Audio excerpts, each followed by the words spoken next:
Welcome back to another episode of Key Factors Podcast. I'm your host, Mark Jones, and we are powered by ReviewMyMortgage.com.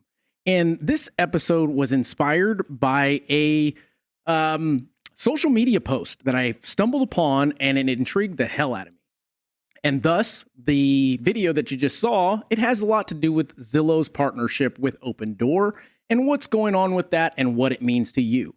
But before we get into that, I do want to introduce my expert guests. I have Tim Macy and also Logan Fullmer. How are you guys doing today? I didn't know we were using the word expert. I like that. Only experts in this show, All right, and only all the right. truth. Sounds From good. your opinion, at least. Yeah. So, guys, how you doing? Great. Yeah. Yeah. Little equipment issues in the beginning, but we're here and we're moving forward, moving the needle, I should say. So as we get into this, and before we kick it off with diving into the topic, I want to give our listeners a perception of who you guys are. I want to give the perspective of why should they listen to you? Where have you been? Where'd you come from? All that jazz. Who wants to start? You're up first.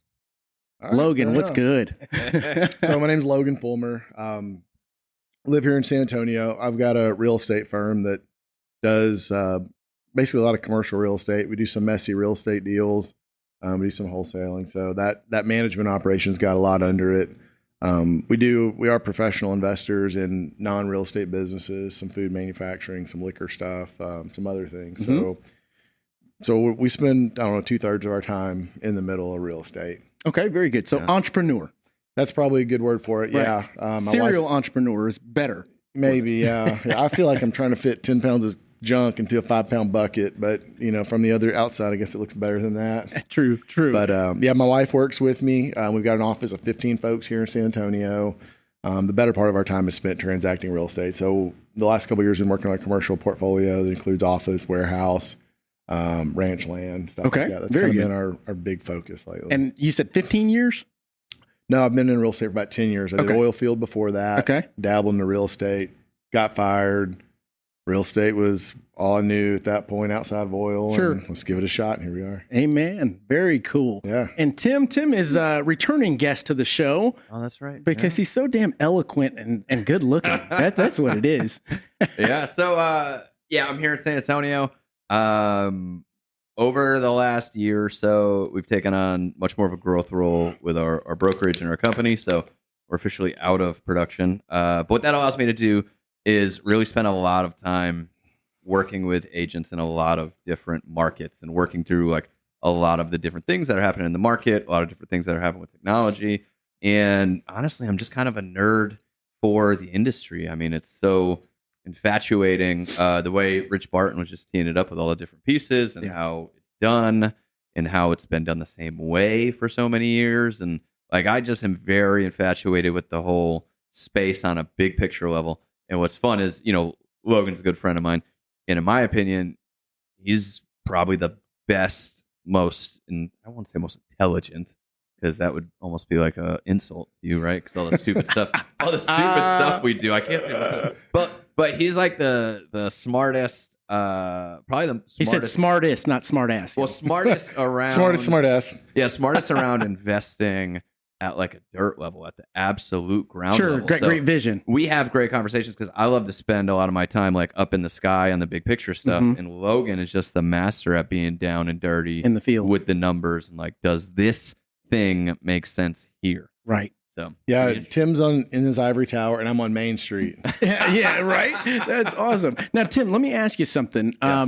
You jumping out of production Yeah. into your new role, are you having to redefine yourself, or are you almost magnifying what you already were doing and now have more time to do that? Sure. And at the end of the day, it's value, right? Yeah, I mean, look, I think so we went from single agent, to my wife and I, small team, to, buyer's agents on a bigger team. Yeah. And, we were lucky enough with, what we've done to build the brokerage to where it is now, we were able to step out of that. Right. But, when you got to the point where you're running a team, your job every morning is to figure out how to make your agents productive. Right. And so instead of, waking up every morning and trying to figure out how to get my 3 buyer's agents more deals, now it's waking up every morning, figuring out how to inspire 2,000 agents to do more deals. So Right. it's obviously different, but it's just a different scale, you know. I feel like you've always been talented at coaching and leading and inspiring people. Yeah. I have to in agree, your yeah. special ways. Yeah. And now you get to apply it, like you said, to thousands of people instead of your team, which is so much more fun. And truly, that was a lob because you're doing what you've always done, and now it's being magnified. You're being able to leverage your time even more so because I can't say that you're not worrying about customers because you do, but at the same time, you're not having to spend the feet on the ground. You're helping in doing tens of that. thousands of customers There through you your go. group. Yeah. And That's not just different. that though. It's funny because there's the parallel here. Because you say the same thing about Logan. Because when I met him, you know, he was looking at $30,000 houses and buying $10,000 lots on the east side, Right. and he was really good at doing that and scaled it to, you know, multi-million-dollar properties, doing the same thing. Just, you know, has Right. 1,000x. Yeah. What he's done. And so it's interesting when you find something that you're really good at and you find that like you have just really value to the world in what you do, Mhm. and then figuring out how to scale it. And yeah, it's a lot of fun. I mean, scalability is something that people have a lot of tough time with, and it's nice to see or to have mentors that are there for you when it's time to do that. Mhm. Because there's a lot of folks that don't have those mentors around them. Yeah. And the reason why I say that is I've already had 2 real agents on the show, canned and ready to go. I just thought about it. And I went, wait a minute, Martin. Yeah. We also had Sandra on Dude. here. I'm like, holy shit, what's going on over there? I think it's Right. and don't quote me here, but I'm pretty sure like we're coming right up on 2 years, and I think we're the number 4 company in the MLS. That's awesome. Like that's Yeah. pretty crazy. Congratulations. You know? Yeah, Thanks, absolutely. And Yeah. you guys are the roots of it, Oh yeah. you know? I remember looking at those same stats that Yeah. he's talking about with market share and volume and Yeah. pricing, Yeah. dollar volume and unit volume. And I remember folks saying, "Oh, don't worry about them," and now they're like, "Worry about Worry them." about them, right? But I What That are did they not offering? take very long Listen, at all. I think it's a good segue into what we're I, talking I about. really do think so. I 100% do think that is a good segue. And for those of you listening, for those of you watching and don't really comprehend what we're about to get into, we're talking about the future, guys. What is going to happen, regardless of whether you like it or not, it's going to happen. It's kind of like the concept of big bank take little bank. Some people know what that means. Some people don't, you know? But we're going to educate you a little bit on it. And I want to get different opinions on what's going on because you've got a mammoth called Zillow. They were founded in like 2006 or something like that. Nobody knew who the hell they were. And then 6 years later, everybody knew who they were. And now you look at them and they're going, partnering with Open Door. How does that affect us? Well, I think it's important that we know how that actually happened. There was a lawsuit that was filed against Open Door, which they were awarded, I believe, $63 million. Oh, their ad practices. Yeah, and it was basically deceptive ad practice or deceptive marketing, saying that you will make more money if you sell with us versus a traditional realtor. Yep. Turns out that's not true. Now, at the same time, you had Zillow, who launched iBuyer program or iBuy program, one of those, Mhm. and failed miserably. Okay, but in my opinion, is it really failing if you can just move on, you pack up, close it up, and keep moving and keep trucking?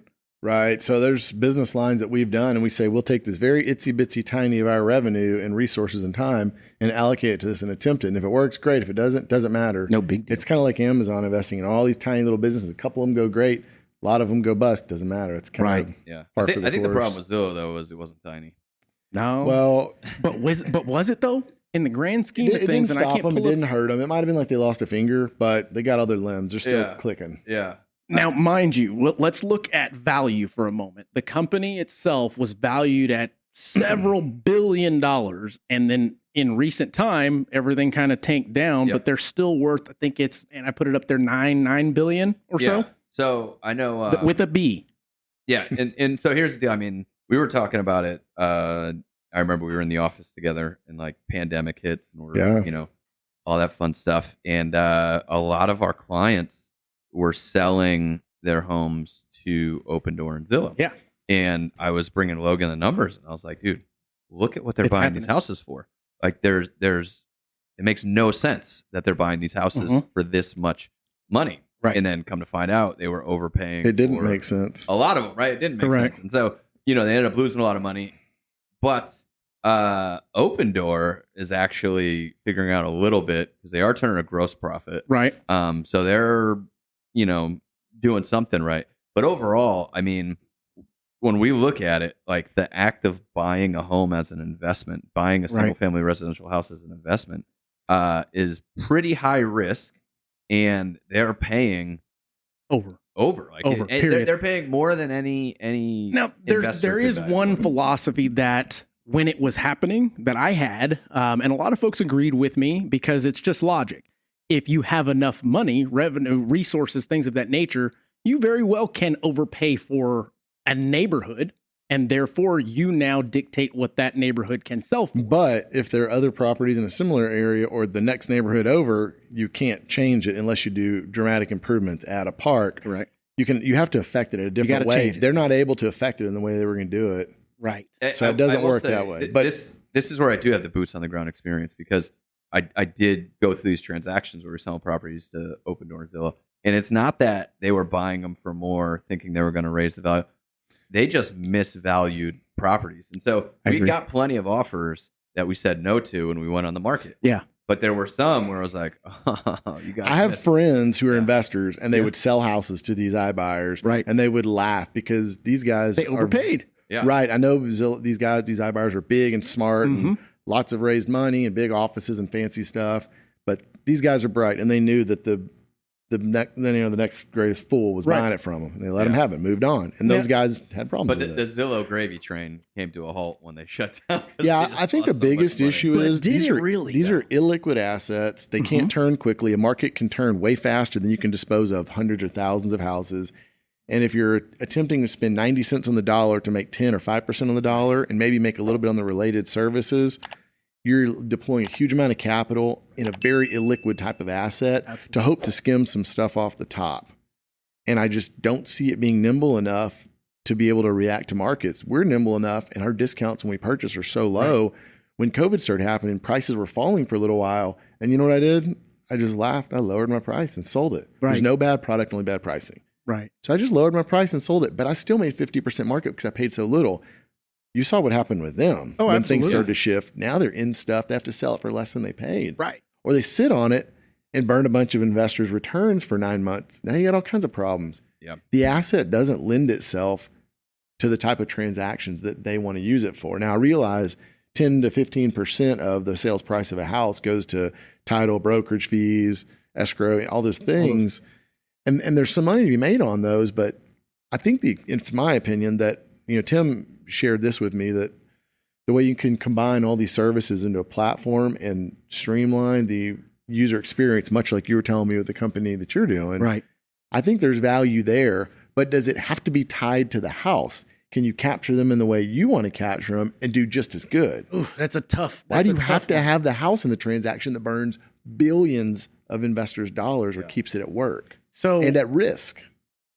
I do believe it is possible to do it outside of that, but at the same time, it's a common known driver of all the other things. But why do you have to own the real estate to be able to attract these people? You don't. So here's the deal. You need to have the consumer go to you first. Bingo. That's what I'm talking about. If you link them in there, you can. If you offer the best stuff in the easiest way possible with a lot of education, you will get all those services. Because if you think about it, don't buy the house with it. Right. If you think about it, if Zillow had the same intent as, let's say, a BlackRock, they'd be doing just fine. Meaning they set enough money aside, not to buy and flip, but to buy and hold. Yeah, and they'd be doing just fine in that aspect. And that whole iBuy would probably still be rolling, but they were trying to turn a profit on a quick flip type situation when they already had something great going for them, which is we've got the exposure. Everybody knows who Zillow is, and we're starting to add mortgage, and we're adding realtors, and we're adding title. So it becomes this big monopoly, and basically that's the piece they didn't have. Trying to tie in all these related services into one platform, and they make sense independently. Tie them all in, and I think you can share support and lower your cost bases on each of those different businesses in one platform. Just sever the real estate deal. So here's the deal on the real estate side, and this is why this Zillow and Open Door thing is such a big deal. So zoom out again. What I like to do. I like to zoom out. Me too. And the reason I want to zoom out is because I've heard so many agents talking about this topic, and when they do, it's obvious they have no idea what they're talking about. So true. Like when they go to an open door listing and it's messy and they post on Facebook, never list your house with open door. They obviously have no idea what they're talking about, right? Because open door doesn't list other people's homes. Right. They buy them and they list their own. Mm-hmm. But what you have to understand is this. Zillow understands that the option of iBuying needs to be on the menu. It's not that that's the only way to do it. It's an option on the menu. What they also realized is that they suck at it. Like they're not good at iBuying. They lost a bunch of money. Right. So what they're seeing is they're seeing that we have this massive audience. Nobody's got a bigger real estate buyer audience than Zillow. And then Open Door has the process down way better. Right. So they're actually figuring out how to make a little bit of money on these things. And they figured out the iBuying process better than And Zillow do you know is. why they were bad at it, in my opinion? Well, in your opinion, I know. There was actually a race, from what I understand, was that Open Door was buying stuff. What was the other one? OfferPad was buying stuff. And Zillow was in a rush to eat the market share and to own the market. And so they were looking at the numbers like, oh, Open Door bought 1,000 houses this month. We need to buy 2,000 houses this month. Every time people get in a rush to make an investment, they make a bad investment. Yeah, they weren't like looking any at, investment. Agree. They weren't doing it. How do we buy houses and make money? They were looking at how do we buy more houses in the competition, which is an awful place to be when you're trying to invest. And in my opinion, they took a broad concept to apply to every local market, and you can't do that. Yeah, I mean, don't get me wrong. Like San Antonio is a good market for it. Phoenix, like so this is where it starts. Again, going back to Pine. So my broad concept, I started in Bexar County, and it goes all across Texas. Yeah, and there are a lot of markets I don't understand very well. And guess what I do?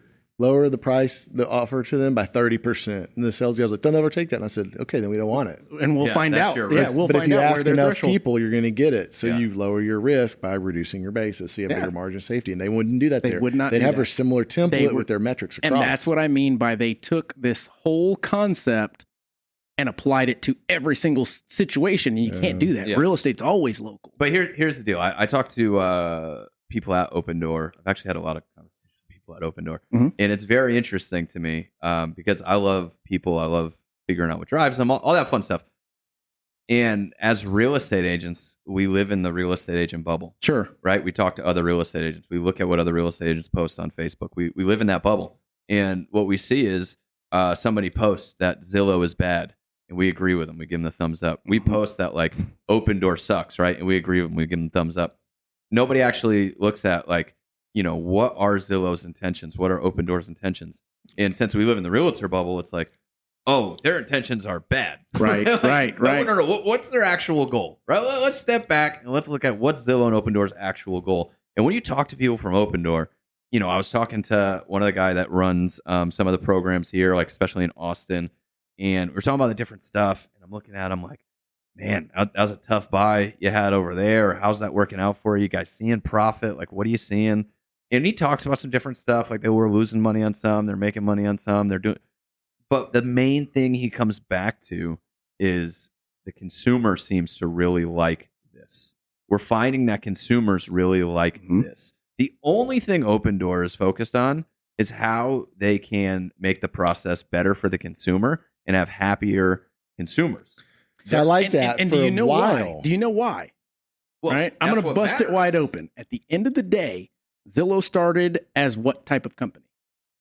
What, as a website and tech company? Okay. And then how did they make their money? Yeah, off of agents, which they still do.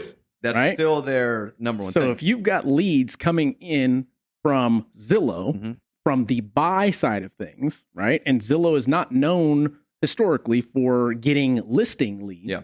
You then partner with an Open Door who's predominantly focused on listing leads or getting in front of that consumer experience, like you were talking about. Yep.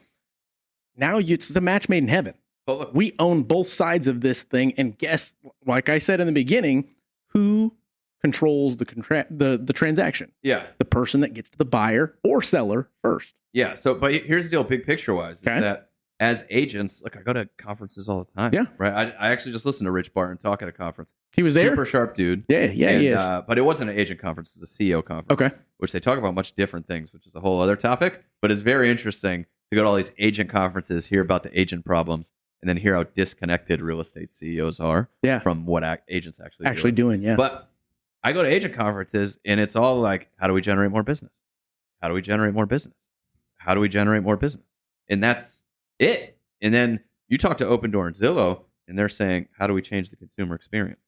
And I can tell you right now, if us as an industry, we're only focused on generating more business and crying about people going to Zillow instead of us, we're going to lose, right? And the industries that win are the ones that go after what the consumer wants. And so we'll sit here all day and talk about. No, you're not wrong. We have a fiduciary duty. They should. And I'm not saying, look, the clients that we have that sold to Open Door, it was either two things. It was price or convenience. Yep. Right? And sometimes, like we talked about, I mean, I know I can look on MLS and see that we sold it to them for more than what they ended up selling for. So it was like, hey, we were a little bit right in that situation. Or they're PCSing and they don't want to deal with the house and they take convenience. Right. So convenience or price are the two reasons that they go with Open Door or Zillow. Yep. But we have to focus is that the consumer experience buying real estate is not enjoyable. Like people don't like it's not, but in this traditionally space, it's not. I No. think they're doing a good Yeah. job making customers happy, paying them a lot for their houses, bringing all these related services, making it seamless. As a consumer, I love that. As an investor in the stock market, I say, how long am I willing to continue plowing cash into these companies who are building market share to figure out profitability? Now, I had this argument about Tesla for a long time. We got that's hot a on good that one, yeah. and I would have never. Even some of the biggest minds in Manhattan were hedging against him big time. Right. Oh shit. Tim was totally right.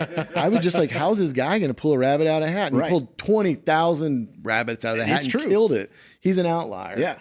He's very special. He's done something no one could do. But the question is, how long can they burn cash until they figure out how to convert But this that's market share the into point. For as profitability? long as realtors continue to pay for those leads that they need to continue to provide. So for that their works pretty agents. good. But this side business of adding in buying So- houses along with that, do they hurt themselves or does it do something that's, good? That's the point. Open Door is not like they're not burning that much cash. They are turning Right. gross profit. They are getting closer to net profit. Like Open Door, They're getting closer to net profit. but But how long has Open Door been in business? not Probably that long. Man. 4 years, 5 years. So another problem with the whole investing strategy these days It's all is been an up market. folks, well, True. that's true, Yeah, but true. a lot of folks are saying, I'm willing to plow cash in this business for years and years and years, and it might be profitable in 10. No business that I've touched or come near any entrepreneurs I know ran negative for 10 years. That's this new thing where we're overvaluing stocks. Investors are just giddy. Debt is cheap. People are unsophisticated. They get kids in high school buying stocks on their phone, and everybody's dumping money into these companies that they don't know anything about. They get to run away with that cash for a while. When does it need to be profitable? Is there a So timeline? let me ask you both this. Do you ever go to the Apple store and say, hey, give me that iPhone 4? Do you ever go to, other than classics, but do you ever go to the car dealership and say, you know what, give me that 2013 model? No. We don't go backwards, guys. And we have to, I believe, acknowledge that the future is not coming. It's here already. And the way that the consumer, us, buyers, sellers, the experience that is possible has now been shown to them that they can do everything from their phone. They can do everything from their computer. They don't have to leave their home. I love that. They don't have to meet and shake hands. Yeah. Maybe they're awkward people, whatever the case Yeah. may be, but they blew it wide open in the sense that this was supposed to take 10 years for this transition of how we do business to occur. But because of the pandemic, it happened in 2 years. I mean, it was like, Supercharged. wham, let's employ all this stuff that we thought was going to work, or it could be working. It's not ready, but let's just do it. Work. And we ate it up. But Logan, on your I point, agree. that's the thing on the buying houses burn capital. Like Open Door is doing a better job. I would agree with you. A on better Zillow. job, I agree. Yeah, but I don't. They're not losing money. That's my point. Is I thought they were still losing. Are they actually No, turning a net profit? Only because do of the they have lawsuit. EBITDA? Only because of that lawsuit. That lawsuit and Outside were- of that, they've got Dude, EBITDA. I think their So- gross was like 700 million or something. Wow. two Something God, wacky. when But was my, it? my point Then is, maybe they have figured look, it if out at this that's- point. If that's the piece of the puzzle that they figured out, Zillow has the audience. Mhm. You Well, put if they figured that out and truly are making money, it's sustainable, not just in this Correct. market, but over the next few years. Well, that's and they that's pair with the big- Zillow, you better look out. Yeah. That's a whole different ballgame. So Right. that's the big thing. Is the next 6 months will tell you whether or not because it's easy to mess up. Buying and making and pay profit when on the this way is market's one going up. thing. This way is another. But I will say, man, like Mark, if somebody had the option to go again, this is going back to the Zillow open door thing, and then we also have to talk about what it means for agents. We can talk about that at the end. Let's keep going. It's good shit. But I mean, look, Zillow open door, their goal, and this is where I go back to. I got to listen to Rich, because when you listen to somebody like Richard Martin or all the other CEOs, you listen to what they say, and then from what they say, you have to listen to what they're actually saying. Right. And so what Rich Barton said was, we love our agents. Yep. Right. Which is funny, because a year or two ago, or 2019, he was talking all about iBuyer, everything else. Because I'm pretty sure they looked at their map and thought they could take agents out of the equation. Or hire them. Hire them. What they realized is a couple of things. They don't want to deal with the emotional stuff around real estate transaction, and they don't even really want to deal with managing agents. They don't need Right. brokers. That stuff is impedes growth. And so they say, okay, now he's coming in and saying, we love agents. Mm-hmm. And the reason is because he realizes there is a place for agents in the transaction. In this, yes. But what he's talking about in that 2019 video hasn't changed. Zillow's at the center. Agents are one of the things that plugs into it, right? So they get the small piece of the pie in the transaction. But one of the things he said was instant showings were something that they were really pushing towards. And there's already folks which that in says Arizona, with fewer agents. In Arizona, they already employ, and I don't remember the name of the company, but they actually have Uber drivers that are licensed to go and open these damn doors. So, I'm telling you, the future's here. It's not coming, it's here. There's a lot of different things out there for instant showings, a lot of different things they've been playing with. But what that is saying direction-wise is, look, we're going to partner with Open Door. Yeah. We're going to have all the title companies, the lending companies, everything else, right? A consumer is going to come to Zillow. They're going to enter their information in. They're going to see the house they want. Right. They're going to have entered in the information for the house they own. They're already going to be approved through their lender. The title company is going to already have all their information. They find the house they want. They walk into it. They say, oh my goodness, we love it. They've got option one, which is, you can get a Zillow home loan where we're securing the sale of your house, knowing you're going to sell it, know how much equity you have. Right. Zillow home loan, you can buy the house. Or you can sell the house, they're going to have all their different options of how they want to buy their dream home.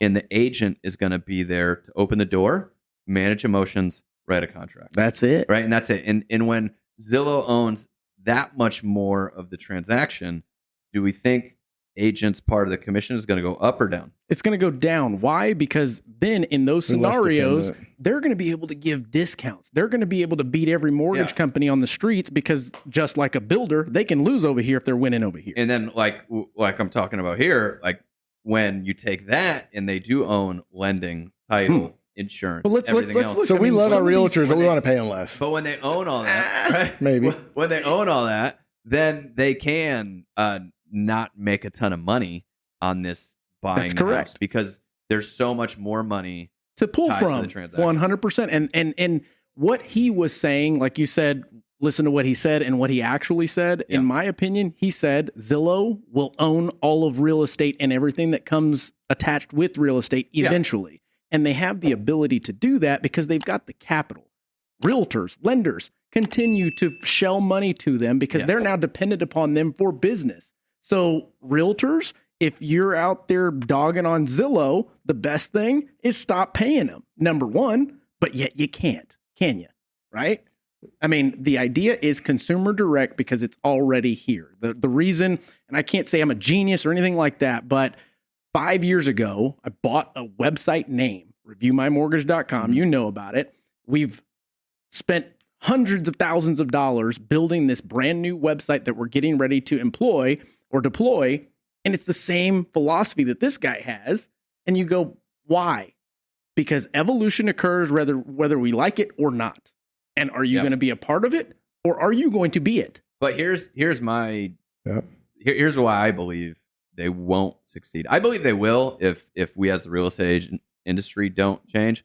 But the reason why I don't succeed, when he talks about the center of the transaction, I believe the agent should be at the center of the transaction. And the reason is because we have, at least a lot of people in our industry, not everybody, but we have the trust of the consumer. And I'm going to crack some holes in your stuff real quick. But go ahead. Keep going. So, when my client is getting divorced and they don't know what to do, they're calling me. They're not calling Zillow. So that's why I don't think the agency goes away. It doesn't go away. Huh? But I think there's always a place for it. But I do think these models will squeeze that. Well, that's if But there are a lot of consumers like me who may not need an agent anyway. And I don't care how much I love or trust you guys. I ain't going to call you to be my agent.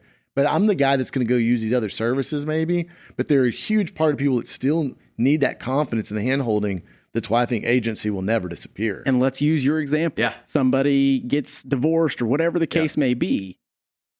The concept or philosophy is they need to call their realtor. Why? They're not going to get financial advice from their realtor, are they? No. The lender is the one that they're not only supposed to call, but that's actually who they're calling these days first. The lender? Oh, man. The lender. We could argue they're about actually, and what it's showing, and this is just true in what's happening. In the past, realtors were the ones that were spending the marketing dollars to put their faces all over the place, to put TV ads, to educate, all that good stuff. So in turn, lenders went after realtors to get the business. Why? Because consumers went to you guys first. Yeah. As time progressed, you then go, well, where are all of my buyers? Well, they came to us already, and here they are with their options prepared and ready to go. And one thing that I guess evolution, the generations have shown me is that our cell phones are right here. They want to know what they can do before they actually talk to a professional. So this isn't going to be about who figures it out. It's going to be who gets the message to the client the quickest and gives them what they need, and probably is what happens. Right. That's a good way to look at it. So in the way I would disagree there, one, so you think that lenders bring agents more leads than agents bring lenders? I think that the ones that are doing it right and are on the curve already are. Okay. And I can tell you this because you see, I'll give you an example. Would you say? I'll give you an example without spending money. Would you say So I'm not talking about you. I'm talking about the industry.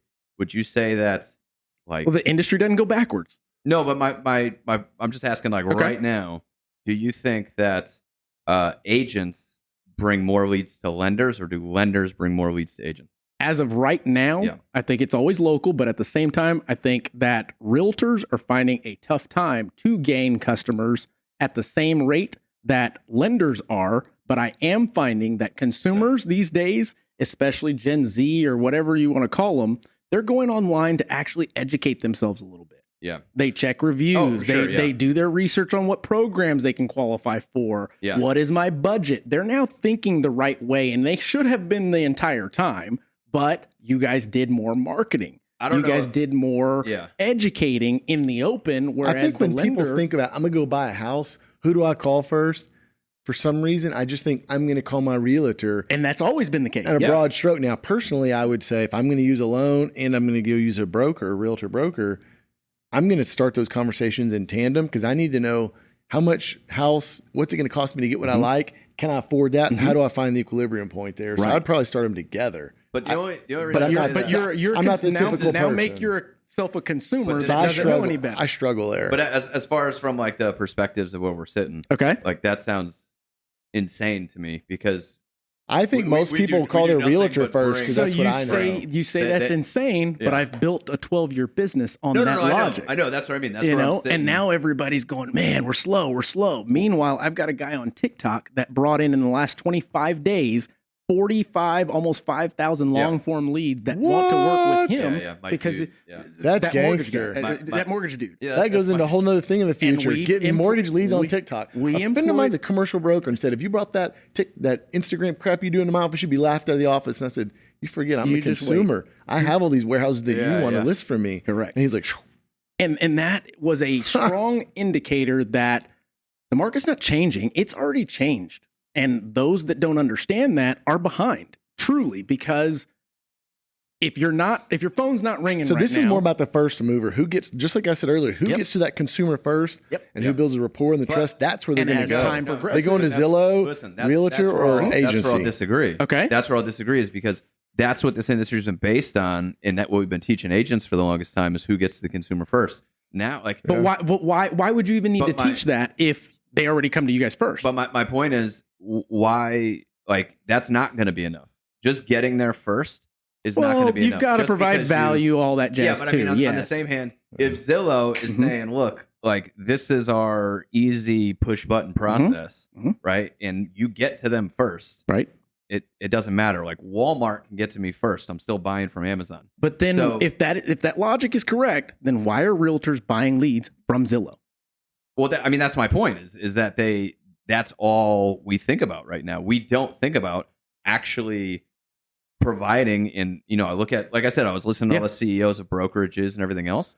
Like nobody is talking about providing a better consumer experience to Zillow and Open Door. They're just talking about the fact they got sued for whatever. Like what brokerage is? I'll agree 100% with that. But I also think that if you drive that home too much, you'll find yourself providing value to no one.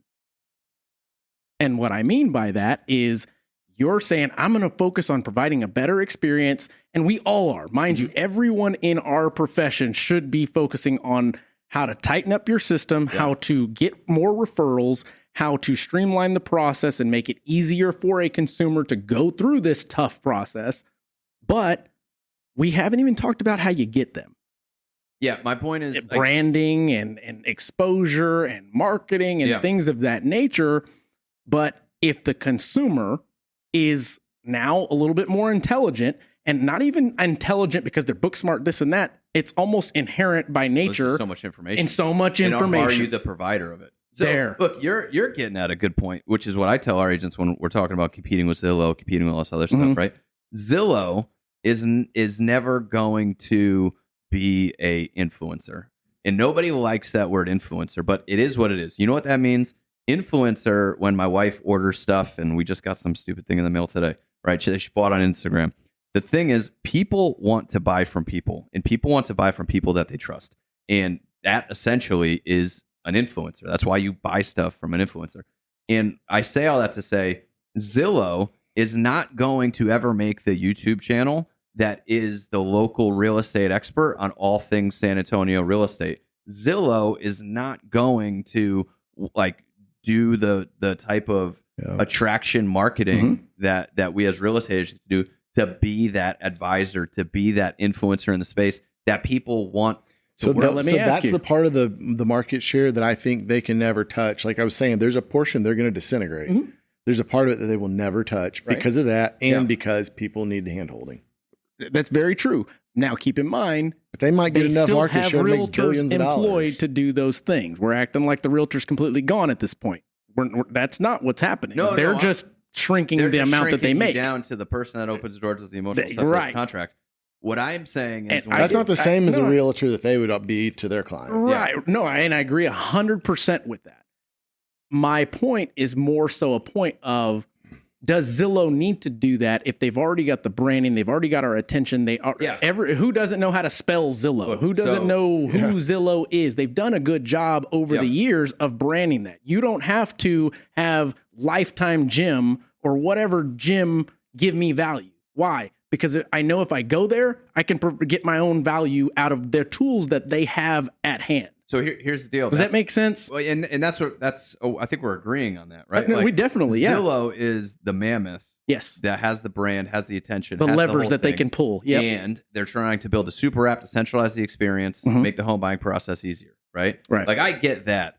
I think agents' unique value is in that influencer type economy where you do become the trusted source that people will actually ask questions to, right? Nobody gets excited to ask Zillow about, really personal questions about buying a house. They don't need to. And that's what I think is the scary part. They don't need to ask Zillow a thing. The consumer, Zillow has created a platform that's all automated. They've what's it called? Predicted the movements of what somebody's going to need, want, and how to get them to it. Streamlined, kind of like we were talking about in the beginning of we're always trying to streamline our business. They've done that. But so therefore, if the consumer does not, custom part of the advisory. Yeah, I mean, the custom part of the advisory in the future, in my opinion, they switch from Zillow to YouTube and then back to Zillow. Again, that's interesting. Loves YouTube. So here's the deal. I buy a bunch of stuff on Amazon. Right? Likewise, I bought super glue on Amazon yesterday. Super glue, boom. Need to fix something. Was there in 2 hours. Done. Right now, I'm gonna buy a new camera. Mhm. I'm gonna spend $3,500 on a camera. Mhm. I'm not just going to Amazon, hitting the button and buying it. I'm Right. going to YouTube. Okay. I'm calling my buddy. Same. I'm like, hey, what camera do I need? Even after I watch all of the videos on YouTube, Okay. I'm still picking up the phone and calling my nerd gearhead buddy about buying this camera. And This is a great point. as you step up in the thing that you're buying, you want more expert. Now, here's the input. kicker. Okay. Yeah. Same as me. Yeah. I go to Zillow. I go, woo, I'm not going to buy that. Then you go do your research. You do your YouTube. You do your references, all that good stuff. You may even go into Best Buy and pick it up, hold it, touch it, feel it. But then you're going to walk your happy butt back to your house and click and see the difference in price. And you're going to go, okay, that one is exactly the same. And you're going to buy it on Amazon. I do Yeah, that. yeah, It's we harder all with- do. It's If you- harder with unless you housing like to burn services, I money, still believe. But You- listen, but because as there's a depth that you can't get, the details you just can't quite get because a home is so much different than a camera. I'll agree. I'll agree. That's what I mean. As the process steps up, and look, a lot of our people have built their entire businesses on YouTube, Right. and so that's just a good example to see kind of how this one Right. plays out. And they call our agents, and they've already watched like 8 hours of their stuff, and they've already and they're like, "Do you have time to work with me? Because I'm buying a house." And I'd love you to, you know what I mean? They're like calling the celebrity over Right. here who's That's so what it's busy. true. I I know. with Shane's TikTok, they really think he's a celebrity. Yeah. And we love it. Yeah. I know. I get it. And so that's the thing. Like that thing, if again, I know what Zillow's doing. Right. I know what their game plan is. I'm saying that that's the value as agents. The fact that even Zillow knows they're out of the iBuying game because they can't do people, they can't do emotion, they can't do all of the complications. But that are they comes with- really out of the iBuying game now? Well, they are. That's why they partnered with Open Door. So Yeah, are so they they're- really they're- out of the they're in iBuying it. But game? what I So mean let me ask you they've this. solidified the need for the agent is what I'm saying. Right. So with all this stuff we're talking about, Zillow is $35 a share, almost $36 a share right now, down from its high from 2010, which is 12 years ago, at $200 a share. Yeah. 2010 is when the market was rebounding. Zillow was figuring some things out, but they've been on a downward trend. You Yeah. can see that. They've just, Yeah. since their prime, they've been down. Would you guys invest in Zillow right now, thinking that they're on the cusp of the new generation or Yes. not? Would you buy their stock? Yes. Yeah. Yes. I would buy some. Why? Because, like I said, the future's It's going to never come been regardless. cheaper in the last 25 years. Correct. So it's Yeah. So you pretty want to get cheap, in. But if the real estate market looks to continue to be uncertain or goes Yeah. down at all, that stock's going to go down even more. So I would maybe even. But wait. why do you? But- Okay, that's but a the good stock- point. But the stock price, Logan, I don't think the stock price. I mean, obviously it does, but I don't think the stock price. stock price is more about intrinsic value and the consumer's opinion about what they Perception, yeah. think's happened, Yeah. and most of them aren't sophisticated. So I don't think Correct. it slows down, or I mean, it could speed up if the stock price did well. I don't think it slows down or speeds up what their plan is or what's going to happen overall in the I industry. agree, it won't. Yeah. I'm No, just I mean- curious. Would you buy some of it if you just said, "I'm going to allocate $1,000 to something"? Right. Maybe this would be Yeah, I that. mean, Would look, you do that? Why not? you That's a look at- great basis. So I've been putting a lot of money into Real. Yeah. For a lot of That's different a reasons, great- but right now I would buy more Real than I would Zillow. Check it for out. a lot of different That reasons. is a great transition into this. I'm seeing EXP, Real, similar things to Yeah. multi-level marketing, and that's not intended to be a bad thing. No. All Right. things are multi-level. It's more marketing, revenue in my share. opinion. Right?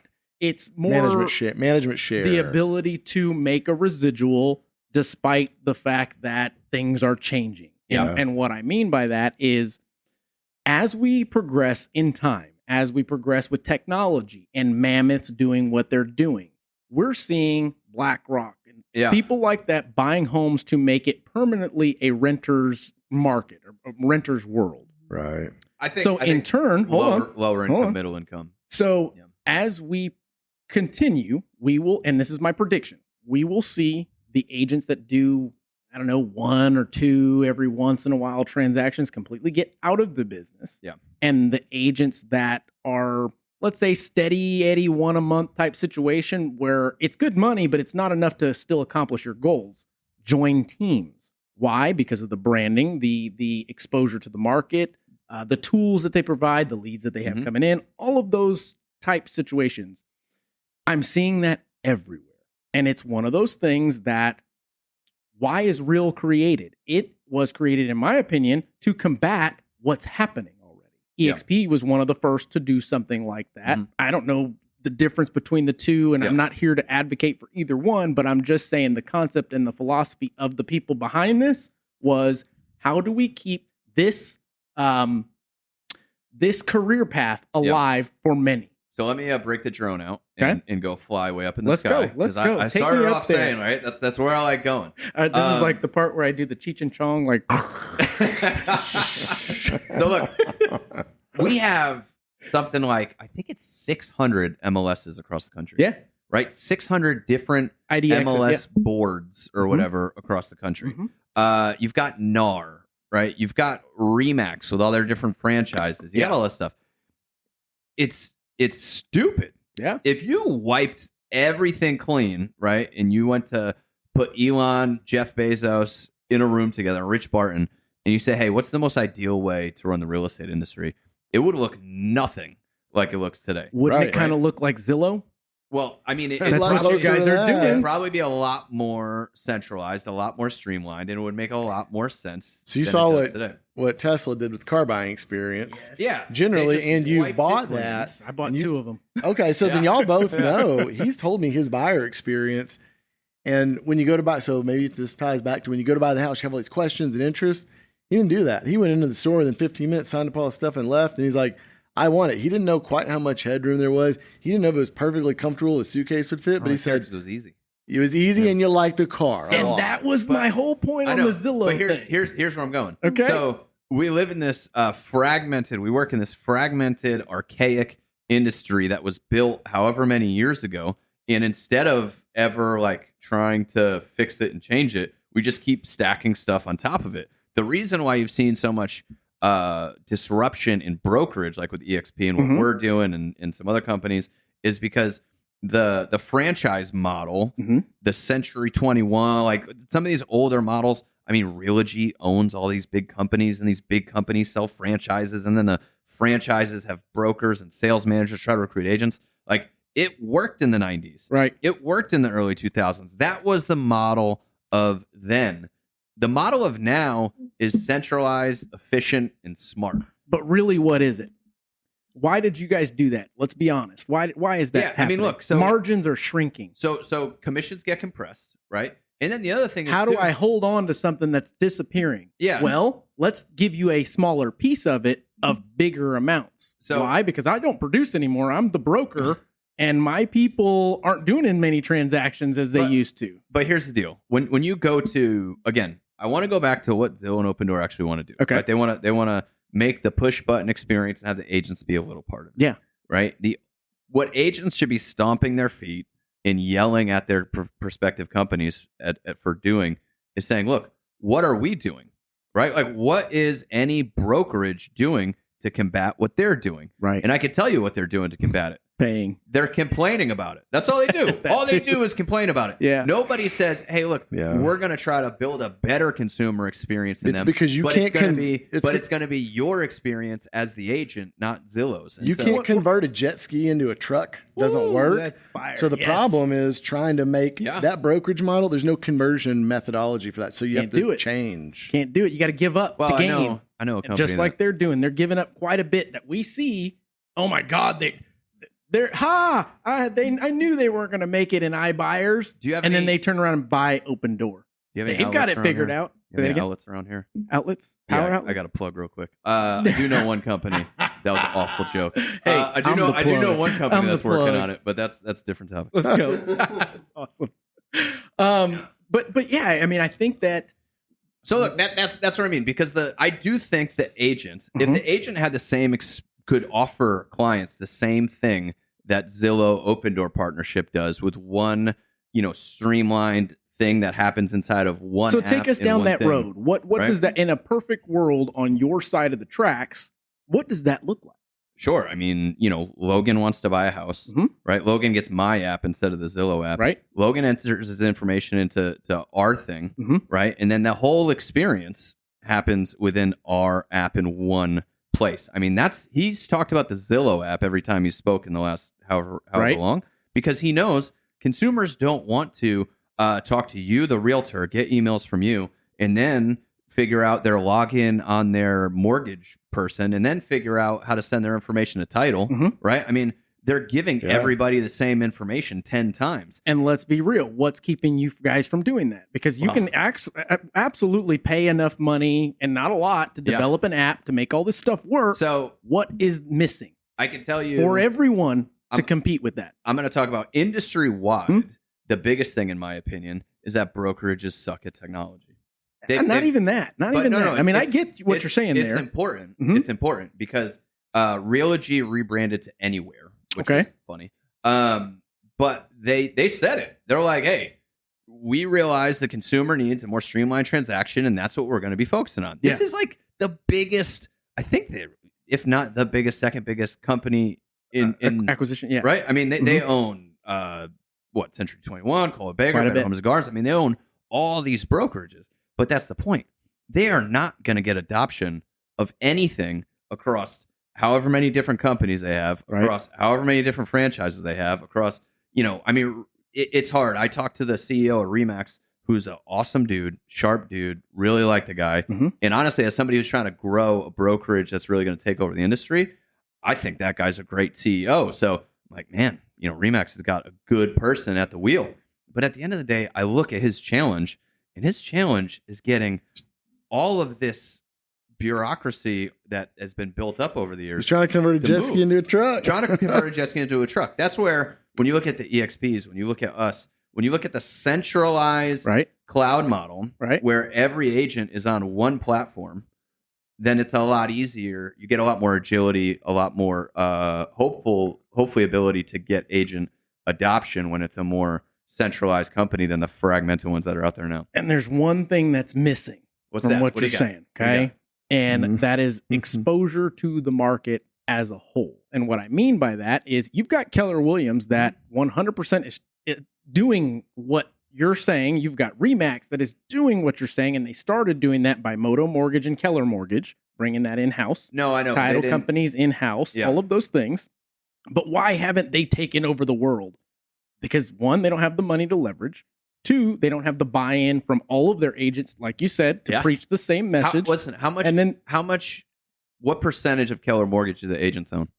Oh, who knows? What percentage of the Remax Mortgage I bet zero. Yeah, zero. It's a brokerage. Right? In y'all's model, they own part of that under the house, so they have incentive. Yeah.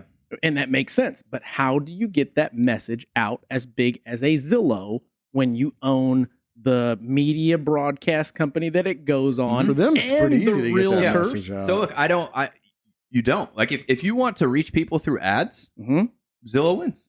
But for sure. If you want to reach anybody from just a household brand name, Zillow still wins. No, because they've put the legwork in. No, for sure. But here's the deal. Okay. I think more and more people don't want to buy houses from a brand. They may look on that app. Look, Zillow has some ridiculous amount percentage-wise of the market share. But you said it. Zillow doesn't sell houses. Listen, Zillow has a ton of the market share for search, right? When you look at the percentage of search that happens on Zillow, it is astronomical. Right. When you look at the amount of transactions that close with a Zillow agent, it's not even close. Right. It's much smaller. So there's a separation between the brand that people are going to go to search on to the brand that people are going to transact. I think you guys are also both talking the same language. And we are, yeah. Because there's still, like I was saying earlier, there's a part of these folks that will go to this and it works and it makes sense. There's a part that will always stick back with them. And there's a place for both of these there. What's the percentage? Yeah, but I don't think they take a big market hack. Share? I mean, they take enough to make good money. I think they could. But I think they could. People really need to have their hand held through the biggest transaction in life. They want to feel good and confident. And a lot of people just won't get the confidence. Your first time home, and I will agree with that. Doing that for them. I will agree with that historically. Your seventh transaction gets a lot easier. Your second one, but when you the feel average like American buys what, 3 houses in their whole lifetime, maybe. I agree with that. So as long as Tim's there from 1 to 3, well, then you're okay. So what happens when it's no longer affordable for first time home buyers to be buying? And now they're renting, and you're only dealing with second, third, fourth time I think the way the market's dragged back and forth, there will always be a first-time home buyer. I agree. Thing. I agree. Things pull back and forward to make that happen. And the thing is, too, we're spoiled over here. Yeah. I mean, go look at home prices in England. Ha! right? What percentage of a home Canada. price? You don't have to go that far. Right? Like here, we've got low down payment loans. We've got all these loan programs that make it easier than any. I could be wrong here. Right. Somebody comment if I'm way off.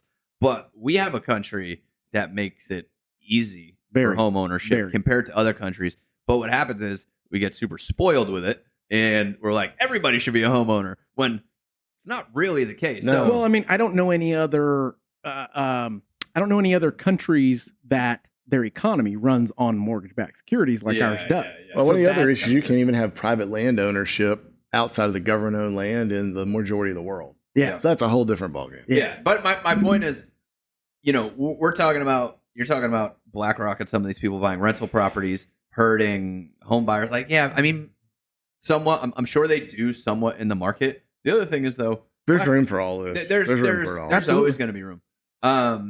Look, the example that I like to use is, again, I think a couple of things that my beliefs are founded on. One, as Americans, we're hit with 6,000 to 10,000 advertisements a day. Yeah. And we are very good at avoiding ads. And that's why I'm not ever big on running them. Like most of the stuff that we teach, most stuff we do is almost all organic. Organic, yeah. The second thing is, I believe as we become more disconnected as a society, people will yearn for connection more, and people will want to do business with people. And it's just a rebound effect. Right? So that's, see? So We don't go backwards, though. No, I mean, give me a situation where we went backwards. I think eventually we won't even be talking to each other. Well, no, we'll be looking at each other going, I'm not talking about going backwards. I'm talking about going forwards. And here's how we go forwards. I love like Persian rugs, like nice rugs. And my wife does too. And it's bad that we both like it because it could turn into a very expensive house. Yeah. You know what else I love doing? Logan, you probably love doing this too. Is you go to the rug store and they've got all these different ones. And the guys next to you. And we find one we kind of like. And I look at it and I see my wife. She smiles. I can tell she likes it. I'm like, all right, don't show them that you like it, right? Like, we're going to flop it down. And I'm like, man, I don't really like any of them, but how much for that one? And he's like, $950, And I'm like, man, I can't do that. So I keep walking. He's like, I could do 800. And I'm like, like, I'm spending 20 minutes getting this guy down to like $450. And I'm like, let's do this, honey. That's awesome. We're fine. Because I'm cheap. I never pull the trigger. Yeah. And I'm like, let's get it. Yes. And she's walking around. She's like, no, I'm good. And we walk out. And I'm like, what the heck? So a couple weeks later, I'm always taking my trips, going, speaking at different things and all that stuff. I come home and there's this beautiful freaking rug in our bedroom. Right? And I'm like, honey, it's beautiful. I love it. Like, how did this happen? What happened? And she's like, finally, I bought one from the girl on Instagram that I follow. Right? And here's the thing. Salesman, negotiating, all that stuff was not what she wanted. Right. She didn't love that process. When she bought it from the girl on Instagram, it's somebody she's been following. Right. She's seen all of her things. She's watched this girl's story. She admires she believed in a right? cause. But not just that. Guess what? After she buys the rug, she takes a picture of it, whatever, sends it to her. And the girl on Instagram posts it and says, Phon bought a rug. And so it gives her an opportunity to like take part in it. And here's the deal. I like when somebody goes to buy a house, like you said, I think they'll have been researching on YouTube. I think they'll have been doing the research like you're talking about. They're probably going to go on Zillow, look at Zestimates, look at all the other things. Yep. But at the end of the day, they're going to be like, man, I think we're ready to go. I'm calling Mark.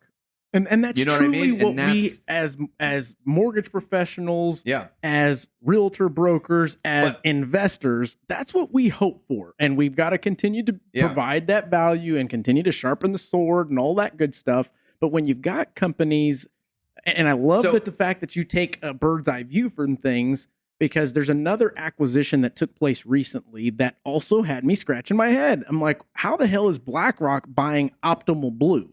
Optimal Blue is a data company that mortgage companies use to price our loans, in addition to all the statistics that you can find with home buying, but on the lending side for the most part. Yeah. The hell's BlackRock buying them for, right?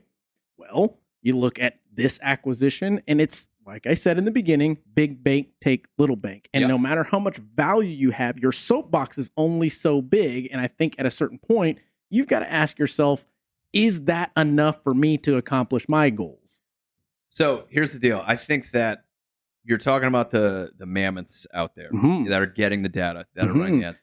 And the mammoths that are actually making headway in what they say they're going to do Yeah. years prior to it actually happening. So here's the deal. If we as agents do all the stuff that I just said, Yeah. and we are the consultants, and we are that person, and we are providing the value, and we are the person that when they're ready, they pick up the phone and they call us, or they don't call us, they DM us. Right, Like, right. we get the DM, they fill out the thing, we get the lead. If we are that person, but we continue to plug them into this process from 1982, Yeah. we won't win. Yeah. You know, and that's my point is like, if you look at Zillow, it's like, just listen to them. You know what they're going to do. You know what the play is.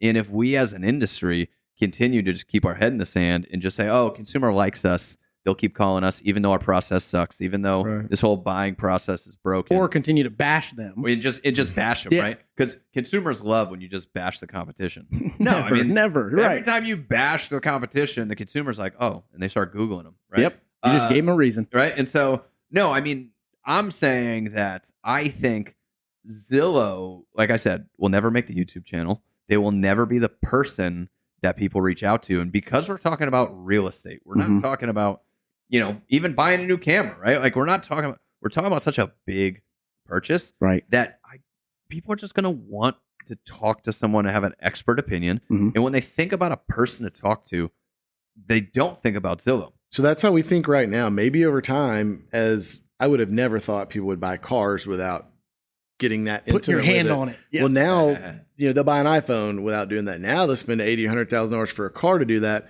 Maybe when a little bit more time happens and folks get more comfortable, maybe they will feel comfortable with the house. It was the same I don't concept know. of doing banking online. Your parents, Oh, dude, my they're parents. shutting down all the drive-through banks now. They don't even use them anymore. But I will say, so I don't know if it happens. I'm just saying potentially it could begin to happen as folks get more comfortable. Which I think is why your point, Tim, is to not just stay current, but continue to push the needle of value, re-innovation, be ahead, and show the additional value in a new way, whether it be Facebook, Instagram, YouTube, the channels that Zillow is not on. Well, and here's the thing: you've got the baby boomer generation. It's their fault, by the way. But I mean, look, you've got this segment of the population that I think we're very safe with. We're very safe. Like they're not going to go through all that. But what you have to think of is, how long do you plan on being in this business?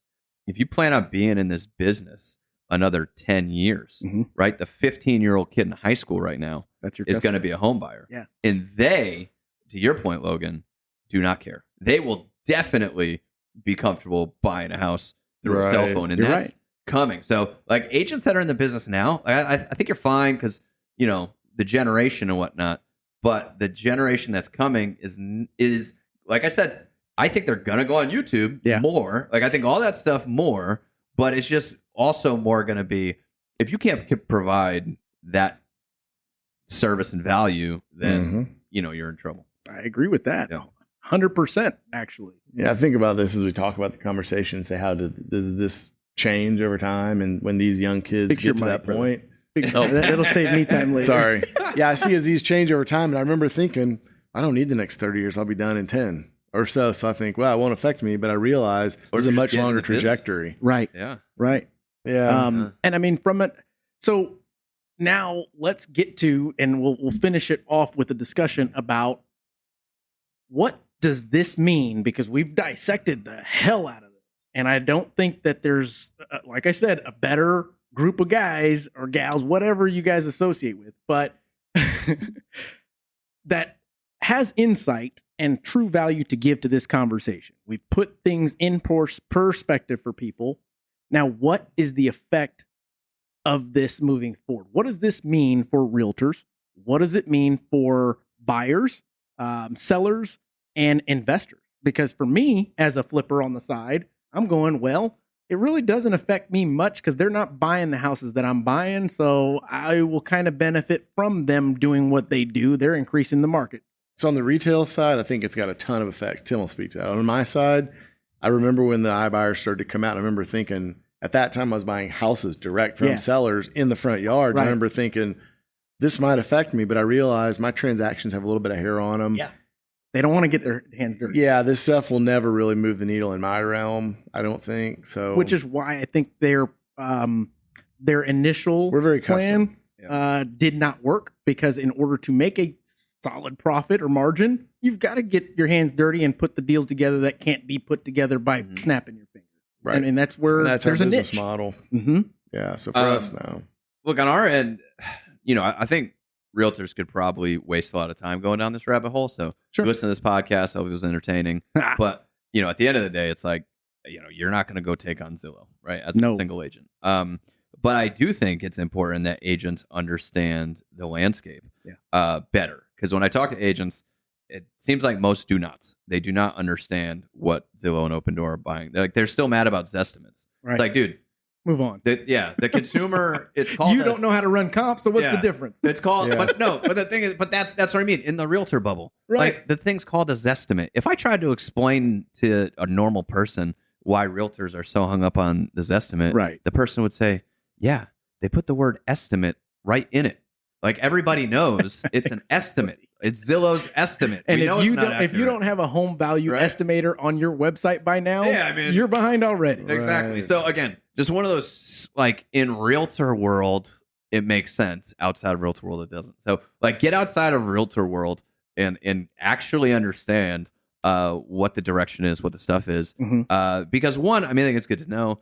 Two, if you, like I said, right now, I think you're fine. Like I think you just focus on, getting in front of people, talking to people, helping people, like all the stuff, Logan, that you're talking about. At the end of the day, that's you're having these conversations. There's so many people to get in front of in a meaningful way that I don't think it's going to be a big deal. But I will say, if you're just getting into this business and you plan on being in this business another 10 years, I would be keeping more of an eye on it, because I think it's going to be more of a thing. On the same hand, look, all this stuff, when big disruption comes in and changes an industry, there's always big opportunity. And I agree so with that's that. that's where too, okay, Zillow's going to come in and they're going to do this. Okay, where's the opportunity? Like there's always opportunity in this stuff. And so, looking at that stuff as well. But from a marketing side, look, you mentioned teams, seeing all agents go to teams, I'm seeing whatever. I get to see a lot of both worlds, working with a lot of unbelievable, fantastic solo agents, working with a lot of really great, successful teams, also working with a lot of really crappy teams. There's like a messy middle from being a good solo agent to building an efficient team, and a lot of people get stuck in the middle. Right. Look, if teams are around because real estate companies have never gotten the processes together for their people. Right. And so teams did, and then, now they have all the processes and systems and da-da-da-da. But as more things become available, I think it'll be much easier to be a single agent and run a business. And at least for my people who like have a YouTube channel or crush it on different forms of organic marketing where leads are just coming into them because of the thing they've built. But again, I have to say, you gotta find a place that is at least like thinking about this stuff. Yeah. If your brokerage isn't even thinking about trying to improve, or if they're denying it, or if they're denying this stuff is happening, that's where I'm like, I'm big on the fact that most agents are probably fine at their brokerage. It's mostly them, not their company. Right. But if you're at somewhere where they're not even thinking about this stuff, that's where I shake my head a little bit. I agree with that. Yeah. Well, guys, this was a damn good conversation. We got plenty of nuggets, plenty of insight, and we've got some strong opinions that are backed up with actual logic, experience, and data at the end of the day. Is there anything you guys would like to shed light on, give our listeners something to leave with, something that they can take to the bank and cash? I'm trying to think of my favorite thing from you that I've gotten. I'll tell you my Thus favorite. far, it's his I'll tell you eyes. my favorite thing about excuse me. Sometimes I like that. I'm gonna get you to help me teach my wife. Yeah, man. I think common sense gets misplaced a lot of times. What the hell is that? That's the problem. We get really. so much information's out there. We try to get so sophisticated and all these things, and we just forget, man, what's basic. The core principles of our very sophisticated business are very, very basic. Yeah. And someone was asking me the other day, the market's changing and I need a house and interest rates are up. The asset value's down. What do I do? Do I wait? Do I do this? I'm like, do you need a house? Bingo. That's exactly what I said. Do you need a house? Does it need to be in a different school district than you're in? Go buy the house. Yeah. And they were like, oh, damn. It was that simple. And right. I think so I encourage people to do that. It really sounds stupid and like, I mean, it could be more complicated advice, but think about it like that. No, but that is a great point. Yeah. Is we tend to get caught in the minutia of what the media is saying or trying to tell us when that 100% is their agenda. And then you go and regurgitate that stuff to sound sophisticated or to think that you really care about those things when it should just be brought back to basics. Right. And even in the light of the conversation we're having today about what do I do? Do I go this route? Do I go that route? What do you think makes sense for you? Go do that. Don't listen to all the stuff that these talking heads right here are saying. Just what makes sense? Do you have a friend down the street that you really like and trust as a realtor? Do that. Are you adventurous and want to test out this iBuying or iServices thing? Go do it. Yeah, that's true. What's your time worth? What's your time worth? Right. Hey, look, on that note, on your note there, it's like the consumer is just going to go get educated. That's what they're going to do. And as agents, are you or are you not the educator? Boom. And that's the thing, because they're going to go get educated. They are going to check out the iBuyer app. They are going to go do whatever. And are you, as an agent, an educator? Are you viewed as that thing? Look, if I have a title issue, hey, you're an expert. You're an educator. He called you that when we got here. So, but my point is, told you. Look, if I have a title issue, I'm not thinking twice. I'm calling Logan, right? Because he's the expert. I know he's the expert. And how many people a day call you with these homes that have title issues? Blood. Well, I'll go even further. If he doesn't know the answer, he knows where to find it. But my point is, he's established himself for me, in my mind, and a lot of other people's minds, as the person to go to. You have a title issue, right? That's simply put. Your marketing and how you've built this business, is by being the resource for this problem. Yeah. And one thing I would ask agents to think about is, what are you the problem solver for? When people are about their lives, like, why are they going to call you? Who is it that calls you, and what is the problem that you solve? And how good are you at telling the world that you solve that problem? And you know what that is? That's back to basics, which is your value proposition. Your value proposition. Yeah. Period. So, and the new age is you have to be confident, comfortable enough, or just willing to get it out there. That's this whole keeping your, that's a tough one. That's true. So being able to get it out there without looking like a jerk. So, if I had one thing to leave people with, I think. There's another? Yeah, that was just me. That was just me piggybacking on what on what he this conversation, though, guys, for real. Look, great stuff. I think the big thing that, and again, this is me. You knew me when I started. Oh yeah, the guy crawling through hoarder houses. Shit, yeah, man. Riding on a scooter, like whatever. Just figuring it out. And I'm at a point now where I obviously haven't figured out at all, but like I've figured out a lot over the last couple of years. And one thing that I've seen is that people who master something really succeed 10, 20x. Yeah. And I've been good at being a jack of all trades, master of none, right? Like I'm pretty good at a lot of things.